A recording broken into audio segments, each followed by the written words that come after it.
Welcome to 3 Count Commentaries. Today we're going to talk about character development because I saw some people talking about AEW's character development and one wrestler in particular that they were discussing. And I said, well, there are better examples for you to use.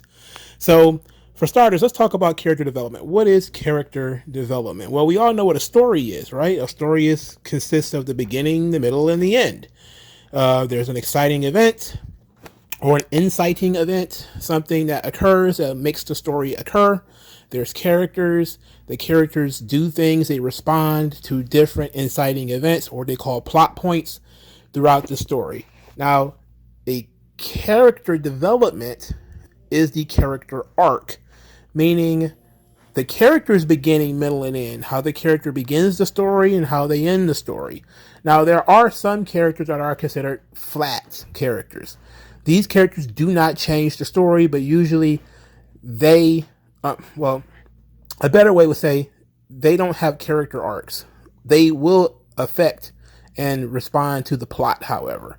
Some characters who have usually pretty flat character arcs are usually like pulp heroes, John Carter of Mars, Tarzan.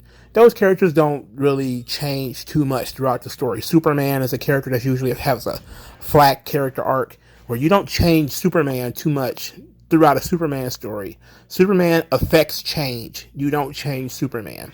And typically Goku from Dragon Ball is another one where Goku doesn't really have a character arc anymore as much as Goku forces other characters to have character arcs. So when you develop a character, basically you start from one point, then you introduce different plot points, and the character will respond to that plot point. And that character and where the character is at the end of the story shows how it changed from the beginning of the story. Now, this is not to be confused with we just did a thing, okay? The example I saw of a good character development for AEW was Julia Hart. Now, Julia Hart, people have said, oh, she's grown as this character. And I have simple, basic questions. Now, I don't really, I don't want to attack Julia Hart because it's not her fault. She is one character within an overall story. But when you look at Julia Hart, she has changed, correct? She started out as a cheerleader that was hanging around with Brian Pillman Jr. and Griff Garrison in the Varsity Blondes. They have some kind of beef with Malachi Black, in which Malachi Black spits in Julia Hart's face by mistake. Her face is colored like with dark blackness, black paint or whatever for a little while. And then she basically abandons the Varsity Blondes and forms the House of Black with Malachi Black.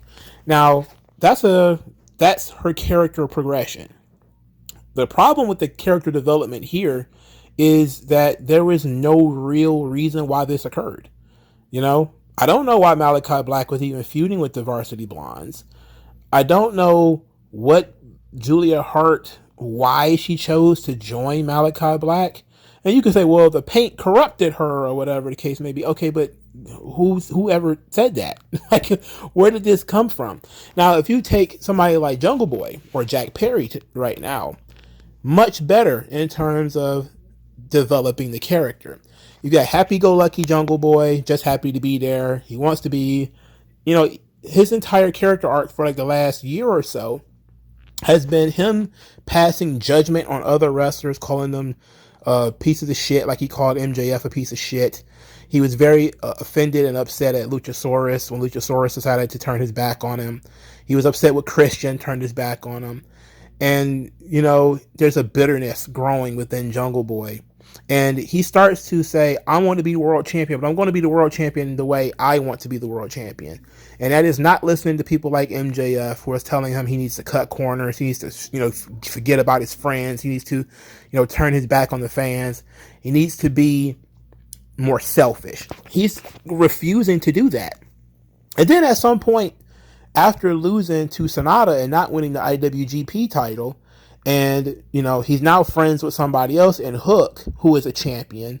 And now you look back at Jack Perry's story where MJF told him you need to be more selfish. MJF is now the world champion. Luchasaurus, who was always his best friend, turned on him, and now Luchasaurus is a champion. Christian Cage, who was his mentor, who was going to be the guy who was going to take him to the main event. But instead, Christian Cage decided that Jungle Boy was too stupid and he didn't have the killer instinct necessary to become a world champion. So Christian Cage turned on him too. And now you're left with Hook. Hook is, another friend of Jungle Boy's who is walking around with a title, and Jungle Boy has never won a singles belt. And that caused him to snap. He's jealous of all of these people who became successful, and then the way that they did it was by turning heel and being evil jackasses. So he decided to do the same thing. That's character progression. That's character development. That's character growth. Going from Anna J to Anna JAS with no real explanation to how that occurred or reasoning for why that occurred is not character progression. It's not storytelling. Anybody can take a character and flip them. You can have anybody come out and turn heel. But how about getting people invested in that heel turn? Getting people to understand why the heel turn happened. You're still not going to like it, but you at least understand that the heel turn, or they feel like the heel turn was necessary. When you use somebody like Julia Hart as the best example of AEW telling stories, basically you're saying that AEW doesn't tell stories, because the simple question of why is she even a part of this group cannot be answered. Why is she there? What does she have in common with the rest of the group? How does joining the House of Black further her personal goals? Because every character should have a personal goal in your story, right? So if each character has a personal goal, and that's for the most part, and it's not always going to be the case, how does it further her personal goal to be a part of the House of Black? Now, she was in one position, now she's in another. That's fine. If you want to call that character progression, I don't see how that's the case. You can just flip anybody if you want to. Konosuke Takeshita is another one. He turned on Kenny Omega and joined Don Callis. There was no explanation for that. It just happened. And we are just sitting back saying, you know what? Takeshita as a heel, not bad. Not a bad deal. Did they bother to explain why Takeshita turned? Like when Don Callis turned, right? Don Callis had a reason for turning on Kenny Omega, even though Don Callis technically was still a heel already. He had a good reason, He felt like Kenny Omega didn't appreciate him.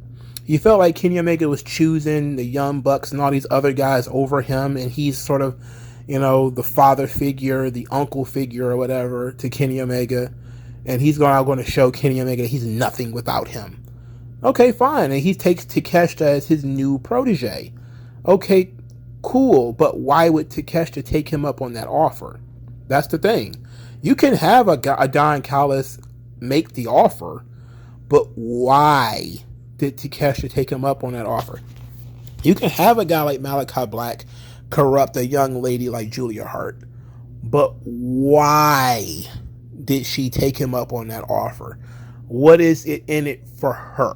And then when you talk about it mostly, Julia Hart doesn't really do much of anything except stay in the shadows and look very creepy. And she's good at that. But it's not entirely a great character showcase. It doesn't further any stories. What is the story of the House of Black? What are they trying to achieve? What are they trying to do? And how does Julia Hart fit into that story? Again, when you look at Konosuke Takeshita, how he fits into the Don Callis story, we've already explained it. He's now Don Callis' new protege. At least that part makes sense. We don't know why Takeshita would join Don Callis, but we at least know that Don Callis has Takeshita in the stable for a reason. All right? Why would, Wheeler Yuta side with the Blackpool Combat Club? It's because these guys believed in him. He showed them how tough he was.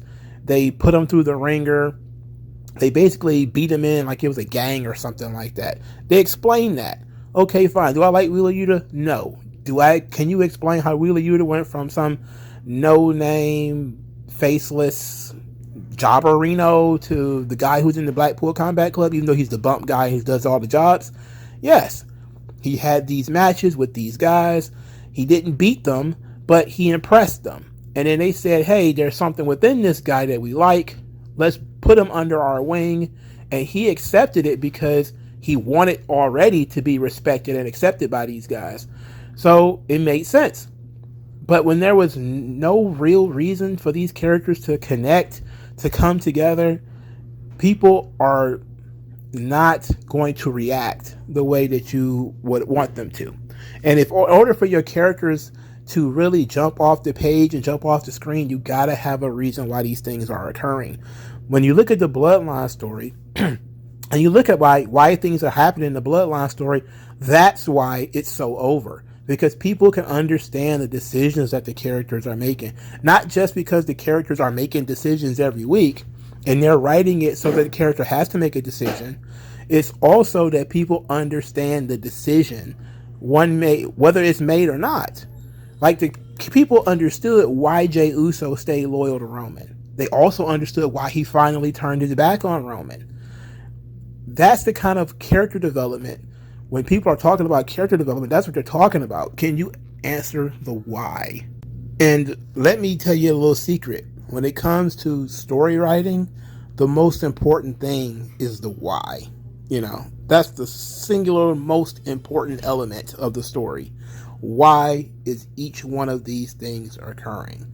You should be able to go backwards between this happened. Why? Because of this. Why? Because of this. Because of this. Because all the way back to the beginning.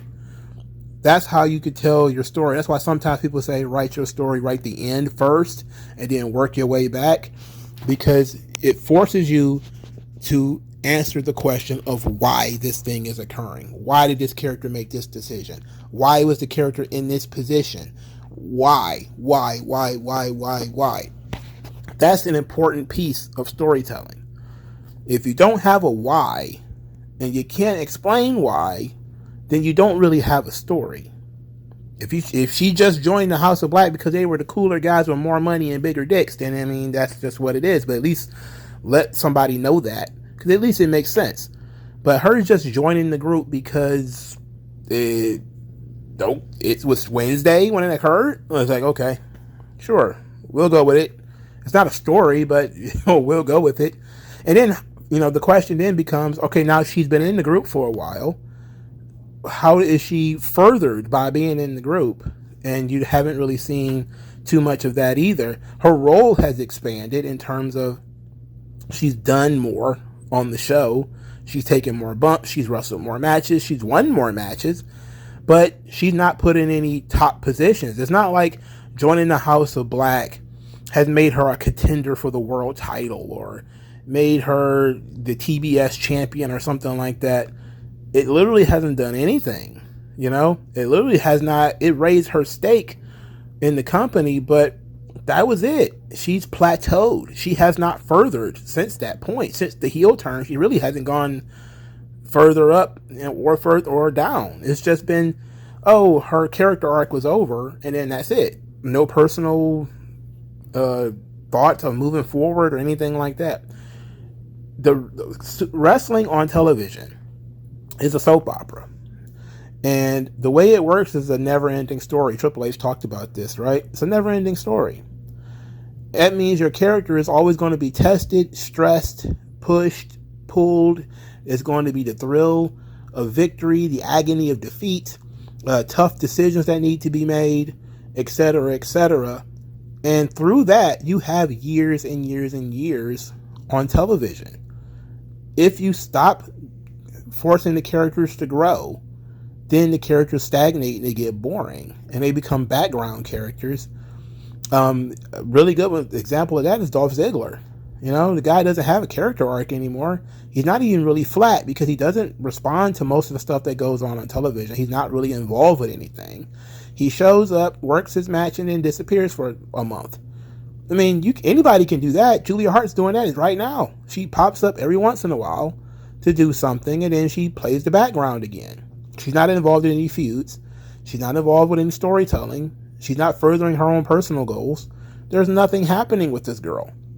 So when people say that she's the best example of AEW storytelling, they're wrong. Jungle Boy is a good example of AEW storytelling. Wheeler Yuta is a good example. Daniel Garcia is even a good example, even though it's that silly dancing gimmick. It's a good example of AEW storytelling. Not Julia Hart. The Julia Hart story kind of sucks, if we're being honest. It's not really a story. All right. Like, share, subscribe. I'll talk to you guys later. Peace out.